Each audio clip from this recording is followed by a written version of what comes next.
All right, we back. Player T, that's me, Hollywood in the Hood. I don't know if we was having some kind of issue, but we started off the interview. We right here with Mr. Raymell Easter Sr. He's a concerned citizen and an entrepreneur from this community. Now, when we came on, we were talking about the renaissance of the community, and there's a lot of communities around the country that's wanting to do some of the same things. They might not call it a renaissance. They might have whatever name for it, but they want to do some of the same things. What does renaissance really mean? Renaissance, when you look up the word, it means a renewed interest in something. That's right. That's the definition of renaissance. So when you say superior renaissance, you're talking about in the superior area. Right. A renaissance, a renewal of where you had you had businesses, you had personal growth, you had business, you had unity, you had prosperity, you know, and what me and Raymell was just talking about, because Ray grew up in this community. You know, grew up around across the street. His parents went to school with Steve Harvey and everything. Say they ate beans. You know, did y'all eat beans too, Ray? Yeah, we ate beans too. Yeah, okay. Yeah, we ate nickname. beans too. You know, we ain't gonna get on the dudes with the straight headlines like they the only ones eating beans. You know what I mean? Ray ate some of them same beans. You Trust know? me. They was in the house. They was in the house. Because we had to do. But no, this community superior, if you didn't know, it has a rich history. It goes back to where you had riots between, you know, the establishment and pro-black nationalists. Yeah. And Ray and we of the same era, we kind of, that was our OGs. Yeah. You know, and then at some point the community went from fighting, you know, the oppressor to being divided. Yeah. And Ray, you were telling me candidly, you kind of went in that direction for a little bit. You got with the gangs. You said you were from a single parent household? Yeah. Yeah, I was my mother, you know, she raised me, but my grandfather did the most of it because he was the primary care of the house, taking care of all the bills, you know. So I grew up with a grandfather who was very loving, and at the time I was just, you know, going through the motions of being a teenager, just trying to figure out what's my next move or what should I do or what do I want to do. So I ran the streets with a few of my cats, and we was doing what young guys do. We was trying to find ourselves, and that was the beginning of what became of me. Okay, so you were running the streets and you was trying to find your way. Yeah. You know. And in the midst of that, you know, bumped my head a few times, trying to follow other people's footsteps, trying to big up with a few peoples that really didn't have my best interest. You know, part of growing up, you know, painful things and fun things, but that's where it started. That's how it started, you know. Yeah. And if you don't go through some of those things, you won't be able to understand what it feel like to go through it to have it. Well, you know what? Tough times don't last, real people do, you know. And you told me on the entrepreneurial side, you got the landscaping business. Yeah. You know, and that's hey, you gotta want to do that. Landscaping ain't no, you know, that ain't no child's play. Nah. You know, cause you gotta landscape, you gotta till the land, you gotta move shrubs, you gotta lawn, you gotta do all of this stuff. It ain't no child's play. How long you been doing that, man? I've been doing that now for roughly about 8 years strong. But I was working with a few companies and learned how to use the tools, and started investing in myself. And what made me do that was I felt like I was too old to be going back to school trying to learn how to become a barber or something. I didn't want to be in nobody's face trying to get them a line up. And I wasn't never good with taking orders, so working at a restaurant or something wasn't going to be my forte anyway. So I went back to where I started. I used to cut grass in the neighborhood for my neighbors and for all the peoples around here, and I came back and do the same thing. And once I started my landscaping business, I cut the same peoples that I ran in their yard and hopped the fences over. Oh, okay, yeah. So no, we ain't just leave no footholes in your backyard and threw up the middle finger and you couldn't catch us. And now we older, begging, knocking on your door. No, I came back correct. Cold-blooded. Right. You know, now, Solo, you said you worked with a few companies before you actually went out on your own. Yeah. Fathom that. Yeah. Fathom that. I just wasn't up under you. I wasn't just up under the wing. You gotta learn how to follow before you lead. That's right. That's right. You know. I'm told that you went out and got all this kind of equipment and stuff too. Yeah. That was part of the come up. You know, you have to invest in yourself. You know, you can work all day, but if you don't have a plan, then you go fail. And what you would do? You would do these yards, and then you would take your earned money and you would spend some of it on the equipment. Well, it wasn't just like that. It was like, you know, half of the time, you know, I learned how to use some of these equipment from being a kid. So you got to cut your own grass. I got a yard, so I got a few of the tools. I just wanted to be in a better situation, so I bought better equipment. Instead of it being household equipment, I bought commercial equipment, and that means it was more durable. Yeah. You know, it costs more, but you make more. Yeah. Because the faster you do the job, the faster you can get to the next job. Yeah. You know what I'm saying? Yeah. The less it break down, the more money you can save. Yeah. Now, hold on. Do you got other people that you got from the community that you employ? Yes, yeah. I come back and got a few of my buddies that, you know, that wanted to try it out, and a few kids in my neighborhood that I'm living in now. And I give a few people a shot at it, you know. I'm not very big on it, like a big staff. So, you know, a lot of times people come and go because they just want a quick buck. But if they really, really want to do this, they know where to come.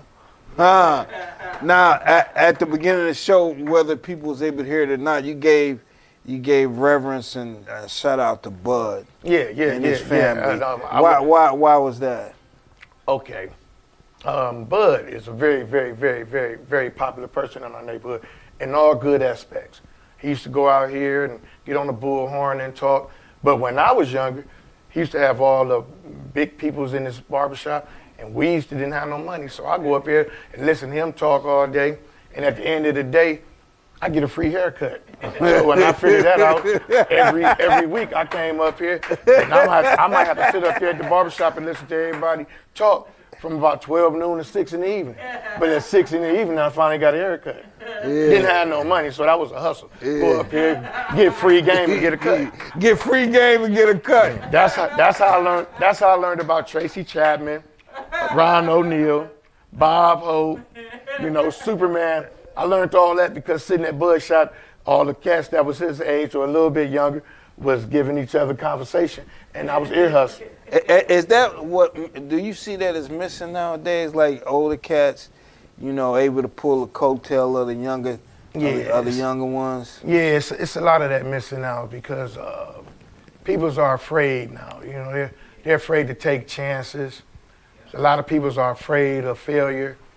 You know, and the only way you're going to win, you got to lose. Right. That's a part of winning. Right. If you don't lose, you can't win. Ray, you had I brought it up, trial and tribulations. There was a point you did a little time. Yeah, I did. I did 2 numbers, but they were short stintings. But the last time I went to jail, I learned my lesson as far as myself. I had rest in peace, Stacy. I had a involuntary manslaughter over a neighborhood fight. It went all the way left, and it shouldn't have went that way. You know, rest in peace. You know, he was my friend, even though we wasn't able to speak after that day. But you know, that was a time in my life. Was actually a friend of yours. Was actually a friend of mine. That wasn't. Let's clear that up. I didn't know that, man. Yeah, that was actually a friend of mine. You know, when I got shot in my head as a young guy, accident. When I got shot in my hand as a young guy, I was able to run to his house and get towels and wait on it, and they called the ambulance. So the reason why this hand is still working is because they called the ambulance. So the love came from that house. So it was no malice. That was a friend of mine. So it was just a tragic. It was a tragic situation. It wasn't nothing purposely. We argue, we fight, we do that, and those are the things you do when you going through some things, you know. But if looking back today at the argument, would you have walked away now, knowing what you know now about that argument? Would you would have walked away now, or you would have continued to try to get your? I probably wouldn't have been in that situation because I wouldn't have been there with the things that I know now. You know, too much time on your hands will put you in situations that make you think you're missing out on something when you're really getting yourself deeper in trouble. So the mere fact that I had nothing to do and I was running in the streets, I had to get myself together. And that was one of my turning points right there. That's where the healing came in within myself. Did the guy that you had the altercation with that unfortunately passed away, did he pass away before you were in prison or while you were in prison? No, he passed away before. Before you went in Yeah, there? he passed away before. And what were you thinking about while you were in there? Because obviously you're showing remorse now. yeah, I was going through all the shoulda, coulda, wouldas. I woulda, I coulda, shoulda. What about his family? Were you talking with them? Did they didn't want well, to talk? at the time it was new, so it was kind of hard. It was kind of hard, you know, just looking them in their face, knowing that they loved when they passed, and I'm still here, no matter how much I thought I was in the right or somebody may have thought he was in the wrong. It wasn't like that. So it took years and years and years for me and a few of his family members to be able to sit down and talk and reminisce about some of the things that we were going through before that happened. But you've been able to do But that. I've been able to do that. Ah! I've been able to do that. Ah! Yeah. Fathom that. Yeah. Fathom that. He said we were friends, actually. I got shot in my hand. That's the first place I went. If I wouldn't have went there and they wouldn't have called the authorities, who knows if I would have had use of my hand like the way I got it. Exactly. You know what I mean? So it wasn't no love lost, but things can get heated, man.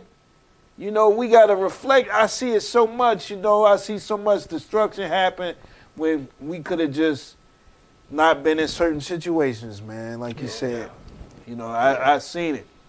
You know, I've been in stuff when I seen it and I said, oh, it's time for me to go. And soon as I said that and I left, shit went left. Exactly. It ain't. And those people could have left quick. like I did, but And it happens quick. it happens quick, man. In a split second you can go from being out here to life in prison. In a split second. Man, what 5 seconds can change your whole life. what kept you from being defeated though? Because you could have had the frame of mind where you could have been left in there. You could have stayed in and you could have got into more trouble and increased your number. Yeah. You know what I mean? well- You could have got out and became a drug addict, a wino, you know, Yeah. but you persevered. What was it that kept you from folding while you were in there behind the wall? Well, I had to dig deep. I had to lose some friends. I had to lose some sleep. And I had to gain some momentum and positivity. So I had to actually go through that to get to where I'm at now. I had to go work at Minuteman just to detox from acting like I'm bigger and better than others. I had to catch the bus. And I had to humble myself. Yeah. I had to humble myself. And when I humbled myself, I found peace. So I kept grinding. I kept grinding. And there's a saying, you know, tough times create strong men. Strong men create easy times. Easy times create weak men. Weak men create tough times. Yeah. So I had to go through that cycle.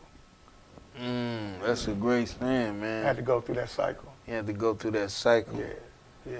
So what keeps you on the upper echelon of that cycle? Is I got family that love me. That, you know, I got family. I got peoples that depend on me, that appreciate what I can bring to the table and appreciate my thoughts and appreciate what I can do. And I have proven myself to them. So they're able to walk with me with their eyes closed because they know that the direction I'm going is safe. Were you down on yourself in prison by going through what you went through? Yeah, I was embarrassed. I embarrassed myself. I didn't need to be there. I knew better. I seen things. I visioned the bull crap that happened in my life before. Even though you might want to change, You don't change until you get tired yourself. Other people can get tired for you, but that don't change. I got tired. I got tired of being handcuffed. I got tired of losing my money. I got tired of losing friends because I don't know how to do the things the right way. You know, I was pushing people away because, you know, if people don't trust you, you can't get too many favors. What was it about you that allowed you to trust in you? What made me trust in me? Yeah.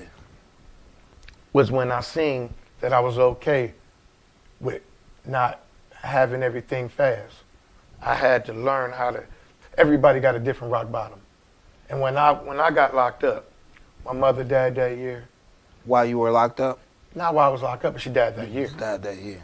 She died that year. Yeah, it really don't matter. Yeah, that's tough. That year. And that was the same year that I just got out of all the situation with the hood situation that put me there. Well, that didn't put me there. I got out. Thankfully that, you know, some of my friends and the neighbors, they allowed the authorities to know that they seen what happened and that it wasn't intentionally. So with that, that's how that went. So when I was locked up, I was getting to a spot where I was tired. But you know, you have to go through that for about 4 or 5 years before you gain momentum because the urge still on your back to get back. As soon as you make a mistake, like, yeah, let me do this. But when I came home, I said, nah, I ain't selling drugs no more. And when I never sold drugs no more after I started. I left it alone. You know how hard it is to not sell a drug but start a landscaping business? You know, that's got to be like, come on, man. Well, as I'm working and I'm watching other people successfully run their business, I play numbers in my head all the time. I look, how many people's in this barbershop? How much you think he cutting a head? And I do numbers like that, and I go back to my lab and say, well, I need to cut grass faster because I need to cut about 15 yards a day if I want to have this type. And that's how I do it. You know, you gotta uplift yourself. So I had to find peace within myself, so I could find that courage in myself to do them type of numbers. Yeah. And I learned that with Bud. When he was down at the other shop down the street, he walked me down here to this building before it had any ceiling. And he was like, you could do this too. And I was like 14 years old. And I'm like, I could do this too. Okay, but that ain't resonating like that because I'm a kid. I'm like, good for him. Well, this is where I'm going to get my next free haircut. Mel, tell me how you reconcile when you got out the looks. This nigga, man, you know, this nigga got out, man. This nigga done killed this nigga. You know, look at him, you know, he had Minuteman, you know. How did you reconcile, you know, the looks, the whatever people had on their mind, where you blanked it out and you just thought about what you need to do to pull yourself up? Well, first of all, the mere fact that I knew I didn't intentionally do it, I had a different look about it. Even though, you know, I got burly face, I'm an aggressive guy, so I always was, you know, one of them type guys that always was aggressive anyway. So how I got myself together was I just started step by step, baby steps, like go around people that ain't really bringing that up, traveling around, doing things, working around places that keep my mind thinking otherwise. You know, I was a doorman at a bar. One of my close friends opened up a bar. He allowed me to come in there and be the bouncer. And, you know, things like that. It was his first bar, and I was his first bouncer. So I was able to go around. Hold on, I gotta fathom that though, cause that's like, man, cause that's another thing right there. You got, when you're a bouncer, you gotta deal with people consuming alcoholic beverages, and then they get out of character, get out of their right minds, and you gotta solve that issue. Like, did you have any of that in your mind? Like, man, I hope I don't really get into no shit. Yeah, but, you know, when or you was just thinking about I got to get paid or what? Well, you think about those things, but you also got to think of, okay, what you going to do? How you going to come up? And when somebody give you opportunity, you seize the moment and you just try to make the best of it. Thankfully, I hadn't go through none of that to Oh, that's to keep good. that job. I ain't have to go beat nobody up or push nobody down. I mean, some bar things happen, but it wasn't too heavy. Okay, yeah. So you didn't really have that in the back of your mind. I ain't have to get too rough. Yeah, so we get out and we got the mindset to hit the ground running. Yeah. That's what it sounds like. Yeah. So when I come home, I say, Did you go to try to make peace with that family when you got out, or it took you a while to do that, or it took a minute because but, you coming back to the hood. But here's what I did. I came back to the hood, but my attitude changed as far as how I'm dealing with things. Like I wasn't selling. I just stopped selling drugs out the blue. I just gave it up. So I'm hanging around people, but I'm not doing the exact same thing. I'm talking about things I'm talking things into existence. Like, yeah, we need to be doing this. I need to be doing that. A lot of people don't want to hear that because you ain't did it long enough to convince nobody. Right. So now that I've been doing it long enough, hopefully somebody understand that they can do it too. Say they convinced now. Yeah. Yeah, they convinced everything now. you do right away don't resonate with everybody the same time it do with you. Yeah. They got to go through their own things, and then when they get their rock bottom, they'll figure some things out, and that's what it be. Unfortunately, you have to go through it to understand it. That's right. You got to go through it. Because everything that's given to you that come easy doesn't necessarily mean you understand it. Yeah. You can give me money, you can give me opportunity, but if I ain't putting no effort into it, it's not gonna last. What's the difference between I was hanging around and soaked up game all day and then I got the cut to now, I'm out here putting yards together, I'm out here putting business together, I'm retaining business. My maturity had to come in with that. I had to humble myself, go back to the word humble. I had to humble myself. I had to remind myself that don't worry about what you don't have. Keep going, and you go get the things you need. Your wants will come later. I needed to get out these streets. I needed to have a job. I needed to be a provider. I have children, that I don't need to embarrass them. I don't need to embarrass my last name. So I went from Ray to Raymell to Mr. Easter. Yeah. No, Mr. Easter Sr. Yeah, Mr. Easter Sr. Because we got Junior? Yeah.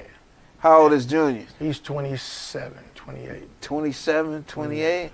Yeah, right now he's incarcerated. He come home in a few years, and I'm hoping that the things that I'm doing shine a light on what he can do. And I'm hoping when he do come home, he can follow some of my, and I can give him some of the tools that I worked with. Mel, do you write them? No, I don't write, but I text him all the time. Wait. Texting? Yeah, we could text. Oh, Yeah, I'm about to say he ain't jacking like Diddy up in there. Nah, but times change. They got JPay, Jmail. You get to communicate. But what I don't do is, I don't go into prison. You don't go in. I haven't been in there, but you don't want. Why you don't go into prison? Well, first of all, I have my own reasons why. One, I don't want to be in them walls again. Second of all, the decisions that we make, we have to go through. I didn't get no visits when I was in jail, and I didn't want none because I didn't want my family to go. I didn't want my family to go through what I had to go through, being strip searched and go through all that, and then give me 25 minutes, and then they walk out the building and they crying because they can't take me with you. I didn't want to take them through that, so I took my beating like a man. I'm not saying that some people don't need that, but that ain't the way. You didn't want that for your people. The CEO got to watch over everybody. Yeah, man. You got to go to the vending machine to give them some water. Yeah. They can't even really, man, it's weird. I had it going on business. I ain't gonna lie. I hate business, for real. That's not a proud place, but it can be leveraged to get right. It's a place for people to detox, and detox ain't just alcohol. You can detox off stinking thinking. Yep. But you gotta want it, and you gotta recognize the tools that put you there, and you gotta recognize the tools you need to stay out of there. Now the tools that got me there, I didn't want to be bothered with it no more. That's right. And the tools that kept keeping me out of there, is cutting grass, working. I work a full job and still cut grass. I don't have no days off. I work 7 days a week. You work a full job, Yeah, and then you overtime. do your landscaping. Yeah, I did. I went to work today. And I went to work at 5 in the morning. And I got off at 5:30. And I went home and got myself together and here. And I'm going to be at work tomorrow. And I'm not going to be late. Yeah, no. Because I'm conditioned to continue to grind. Yeah. And one day I won't have to work for no one else. But I'm not just working for no one. I'm working for someone, and I'm continuing to add to my business. Man, where does that strength come from? That strength of character? Because I had to dig deep and remind myself of the things that I was told and was shown. I seen Bud on the corner with a bullhorn. I seen my grandfather take care of a whole house with no wife. My grandmother died when my mother was a baby. So he raised 7 peoples in the house with no wife, and I never seen a woman in my house spend a night with my grandfather. That's right. Wow. Big. So I knew it could be done, and then I seen how nice my house looked living with my grandfather, that I wanted nice things.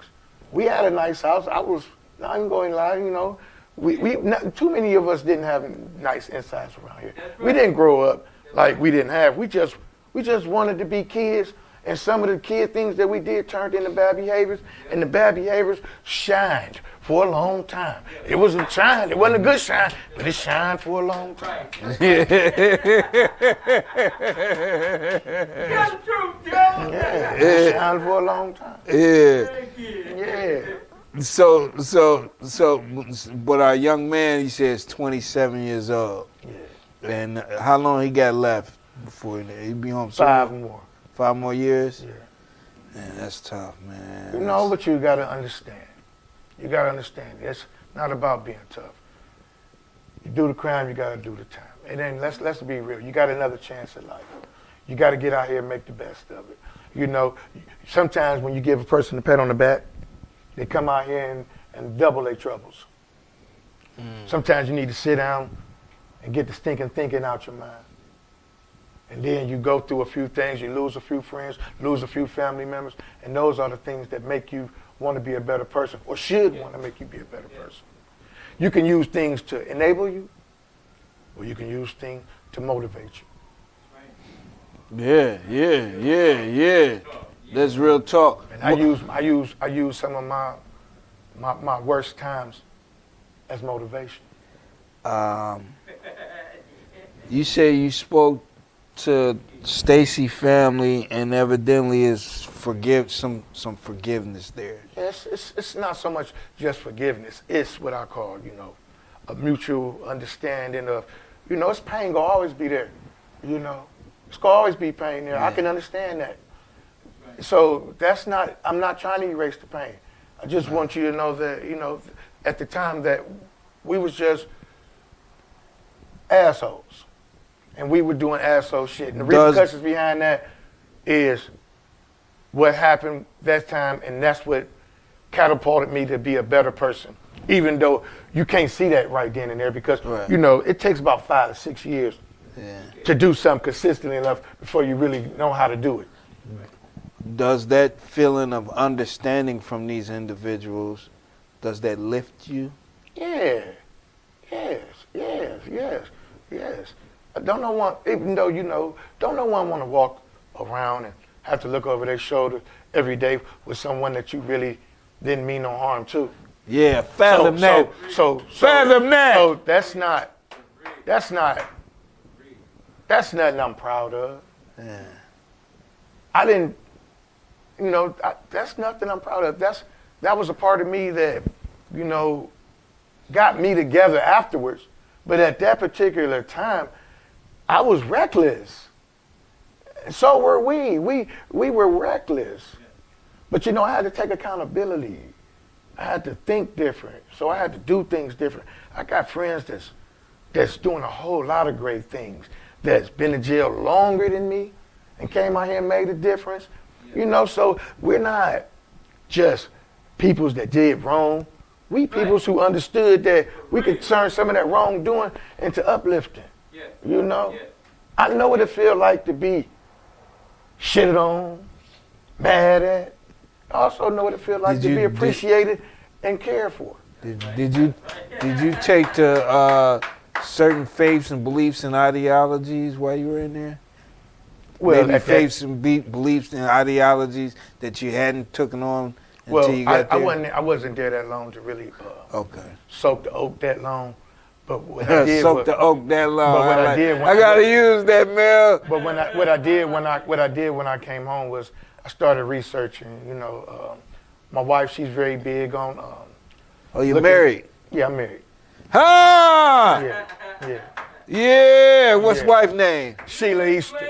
Sheila Easter. Sheila Sheila E. Yeah, Sheila E. Sheila E. Okay. Yeah. What's up, Sheila? How long y'all been together? We've been together this time since 2011, but this was my very, very first girlfriend. So we go way back. Before In all 88. your troubles and everything. Yeah. We go back there. You know, some things come back. Did she give you positive encouragement upon your release? Well, she wasn't in my life when I got straight released. She happens to come back into my life at a time where I was trying to figure some things out, and I had the space to deal with and absorb. It's kind of hard when you a knucklehead, but when they come back, it felt good, and I needed that. I needed someone to understand me, who knew me, that and that was a part of what I became as I got older. As the love, the understanding, the maturity. Like, yeah, I'm loud, I'm boisterous, I be angry about a lot of things. She's just the opposite. So she's been very instrumental in you keeping a straight line. Yeah, you need sometimes you could be the lighter fluid, and somebody is the lighter. Yeah. So that don't work. I know that combination real well. Yeah. Them type of combinations don't work. Somebody could be the lighter fluid and you could be the lighter. Yeah. That's true. You know That's what true, I'm Raymell. That's true. You need the opposite. You know what I'm saying? You need the opposite. If you the lighter, you want her to be a giant cup of water. So she pushes you in all the positive directions for you to go for personal growth. Yeah, everybody that's out here trying to make things happen, you need to be grounded. You can't be out here running the streets with 15 of this, 15 of that, 15 of this, 15 of that, and don't think something ain't gonna go wrong. It's too much in between. So you got to get grounded. That's what worked for me.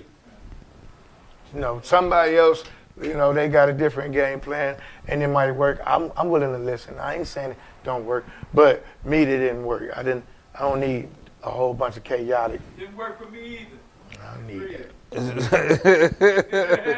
Yeah. Be grounded. You got to be grounded. Now you say you wasn't in there that long. It was a couple years. I was in there a couple years. I did altogether. I did like 2.5 years in 2 numbers. So the first number I did, I was a kid. When I went the first time for about 15 years, and then decided to go visit again, and that's They when. say go visit again.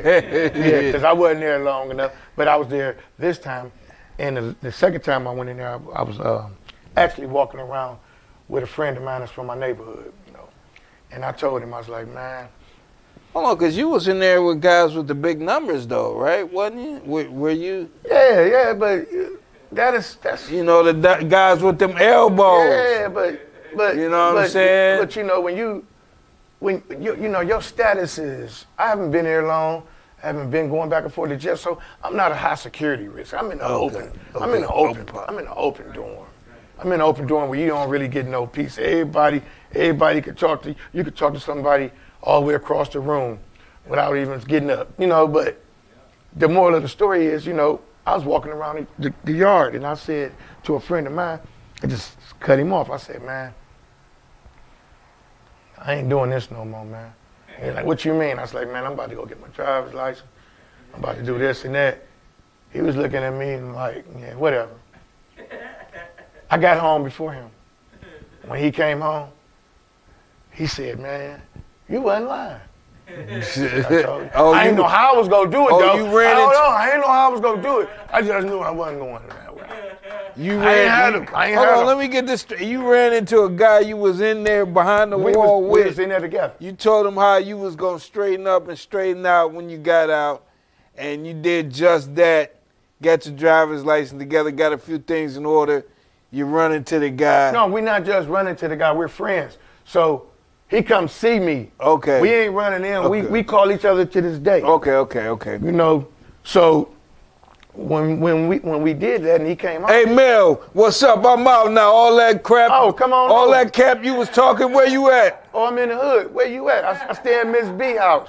So I'm staying at Miss B house. Miss B is the person, rest in peace, Miss Brown. She gave me the opportunity to live in her house and get on my feet. Upon your release? Yeah, because she moved. She moved out the house. Listen to this story. I didn't want to go where I was able to go. Where you was going to be paroled to? I wasn't paroled. I was straight release. Okay. Because first of all, I didn't do time for that situation. Okay. I sat in the county, and the county freed me. I got a no bill, which means circumstances that happened didn't fall into the criteria to send me up the way. Okay. But that still doesn't mean nothing when you hurt someone loved one. Yeah. So yeah. the sting is still there, regardless if I'm on the street. Right. So when I got out, she was moving to another place, and she overheard me talking to her son. She said, "You can stay here and get yourself together," and I did just that. Stay here and get yourself together. Them angels. And I was angels on earth, baby. I was able to stay there for about 16 to 18 months. And I was able to get myself together. So you didn't waste no... I thought it was only going to take 6 months at first, though. But when the first 6 months went past so quick, because I was so happy I had some freedom, that the 6 months went past and I hadn't applied all my tools together. I ain't doing this, but I ain't did that yet. Yeah. You know what I'm saying? Yeah. You know what I'm saying? I'm working, but I ain't working a steady job. You know, I'm butting heads with what I want to do. I'm quitting stuff that I don't like no more, and I had to figure it out. And after a few bump heads, I figured it out. So the woman let you stay in that place? Yes. What, like rent free? No, yeah. But I gave. But you gave? Yeah, because she told me to get on my feet, but I didn't go it that way. You gave. I gave, yeah. We had an angel look out for us. Yeah. And we did right by the angel too. Yeah. Yeah. Yeah. Thought it was gonna take me only 6 months, but when you start smelling that air again, and you ain't gotta go to muster a child. You ain't got to go to roll call and all that. I don't know all the legal. I'm just saying.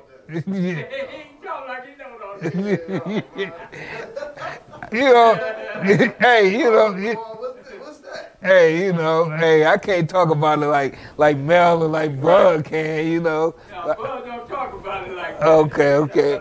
No, that's another thing, Mel. When you got out, because, people do a little time, man. And it impacts them in ways that, you never really know. So since you've been out, do you talk about your experience, amongst your peers and other people? Like, the friends you're blessing us tonight. The friends that I grew up with know my story because I'm still living. And I'm still going through the motions of continuing to stay on the path that I'm doing. And that's part of my testimony as far as to myself. And then my children can see it because when they call me, I'm not in jail. And when they call me and they drop my grandbabies off, they coming back home with smiles on their face. I'm showing them because the places that I work, I haven't quit or got fired at. I'm showing them because every day I wake up, I get up and I leave the house to make sure I come in with some extra to put on the plate. And I still help people. And I look out for people because people's looked out for me. Yeah. Yeah. You know? Yeah. And a lot of times people don't think, you know. So is that woman still around that looked out for you with the place? No, she passed. She Passed a few years ago. And trust and believe me, I was there to make sure. Oh, that you was there to help send her off? Oh, yes. Yeah. Her family Yes. was there. Her family knew what was up with you and everything. And those are the things the characteristics that people need to see when you say you change. Because sometimes when you're doing stinking thinking, you're ashamed to show your face because you know you ain't doing the right thing. That don't mean you don't care, but you'll be afraid to show your face because you ain't doing the right thing. And a lot of times, that's what it be. It don't be that they don't care. They just still ain't figured it out. Still ain't figured it Still out. ain't figured it out. Yeah. You know? Yeah. You know? Yeah. Even though you work for someone, you still got to work for yourself. And even though you can give advice, you still got to work on yourself. Did Stacy have kids? Yes. How old are they now? I'm not for sure, but you know, a few of them they're grown. They're grown. Yeah. Have you talked to them? Any of them? Yeah. Since you've been home? Yeah. Yeah. And it got to a point where, you know, we could talk about it. We could talk about it. We could talk about it. And we have talked about it. And, you know, some days they'd be better than others. But we could talk about None of that stuff got transferred on to you all's children. it. It may have for a minute, but not no more. Because, you know, some of the decisions that I made and how I carry myself diffused things. Like, you know, I'm not walking around like I'm entitled to be mad, like I'm entitled to stay angry, or I'm entitled to not allow other people to feel they feel. I have to just control me. Huh? So, Hey, Mel helping a lot of people right now. Mel helping a lot of you all out there right now, man. Helping a lot of people in the world. Mel, I know you got to go. We're so proud of you, man.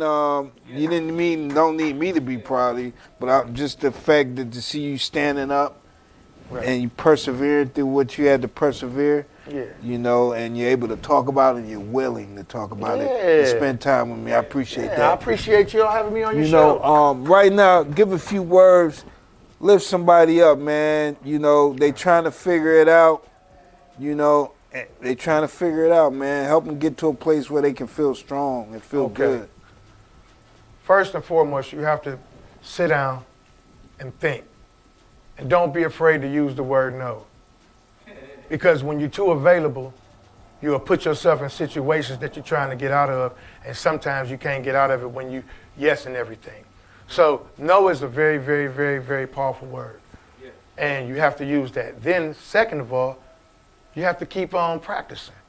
Because ain't nobody perfect. You got to keep practicing. So if you're good at cooking, keep cooking. If you're good at speaking, keep speaking. If you're good at cleaning, keep cleaning. And, you know, you got to let your good habits outweigh your bad habits. Because a lot of times we can't come up because our bad habits is overpowering our good habits. And you got to continue to believe that you can win. And even though you're winning, you're going to lose some sleep, some friends, some family members. So don't be afraid to lose, because that's part of winning. Appreciate that. Raymell Easter Sr. with that great advice, baby. Yeah. Great story, man. I really appreciate your help, man. Player T, that's me, Hollywood in the hood. Yeah. Yeah, that was, he came with that. We're going to take some pics before you go. I did good, fellas. Yeah, you did, man. Thank you. I did great. That was my first podcast, man. I did good, bud. Man, you did real great. I did good, man. Thank you, man. Hey, I appreciate for y'all even having me, man. Wow. Yeah. I want to take some pictures. If it ain't ghetto, it ain't us. And I need a picture with you too, bud.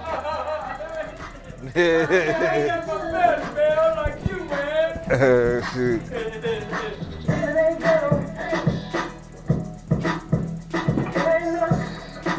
Not just yourself.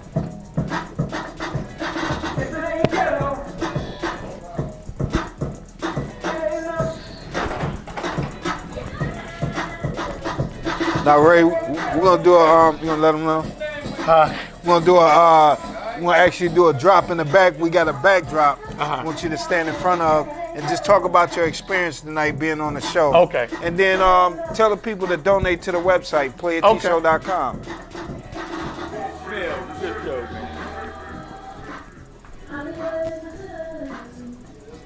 If it ain't ghetto, it ain't us.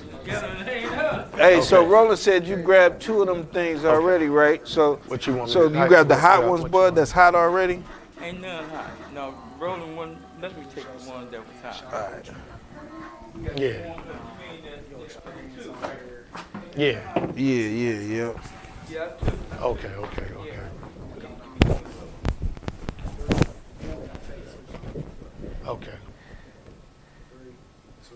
So none of it was ready to I eat. want y'all to know, man, it was a good thing to be on the Player T show. I'm glad he had me on here. I was able to rekindle some things with the barber shop that I grew up in, and it was very, very pleasing to be on this show, and I'm thankful. And Raymell Easter Sr. And if you need your grass cut, 216-860-72. That's right. Fuck that up. Redo that. God, you gotta do it.